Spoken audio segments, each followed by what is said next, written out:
Where were you during the freedom struggle? This is a question I used to ask so often to my grandparents because I used to read our history textbooks so much and I used to wonder, wow, there were so many great leaders in our country who were willing to fight against the injustices that Indians were facing by the British. In fact, they were even willing to go there and give up their rights and their freedom for our freedom and our rights. So I asked my grandparents, so much injustice was happening to us Indians. Surely you would have also done something to help us. You would have also fought for our freedom, right? I sadly came to realize that my grandparents did nothing, and not just that, they didn't want anything to do with the freedom struggle. Well, evil things and injustices were happening to others in our country, but it wasn't affecting us directly, so why should we care, is what they told me.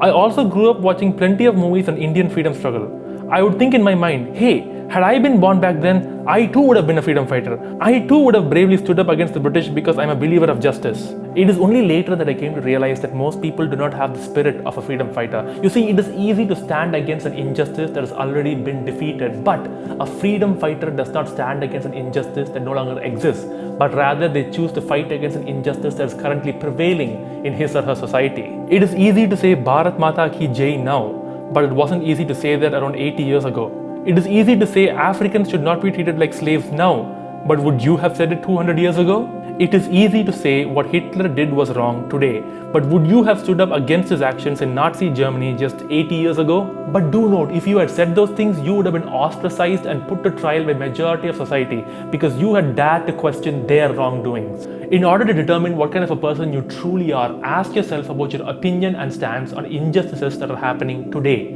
What is your opinion on the fact that billions of innocent animals are being forcefully made pregnant every single day just so that their babies can be stolen from them?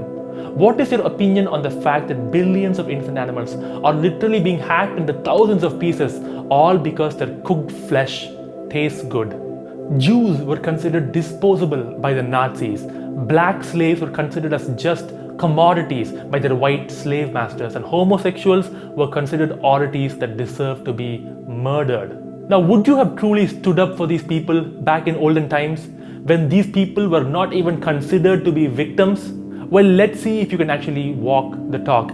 Animals are being abused and their rights are being violated every single day. In fact, animals have been victimized to such a degree they are not even considered victims anymore. All of this violence against animals has been completely normalized. And what happens when you go and talk about this normalized violence to the so-called common people? What happens when you inform them that it's because of their food choices that this suffering even exists?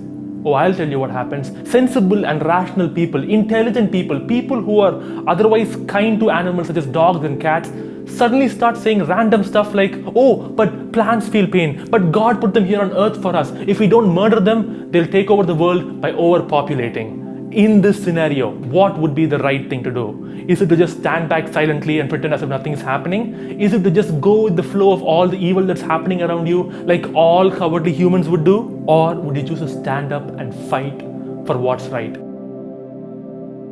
The greatest service you can do right now for your society is to go against it. That way you can expose and debunk all the violence and all the atrocities that have been normalized by it. Today, we vegans stand against the enslavement that human beings do to animals, while the rest of humanity has their head literally stuck in the sand. Are you also going to put your head under the sand while pretending that you would have been a freedom fighter hundreds of years ago? When your grandchildren ask you decades from now, what were you doing when animal liberation revolution was going on? What will you say? Will you say that you stood back silently taking part in the violence as everyone else was doing so too?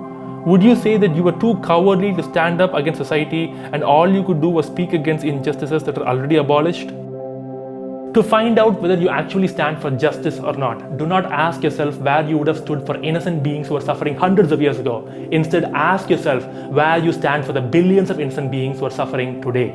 There's a crisis going on in the world right now, and it's happening because of you. And you have the power to change the lives of countless number of animals by merely just changing what's on your plate and what you wear. Be brave, fight for what's right, be vegan.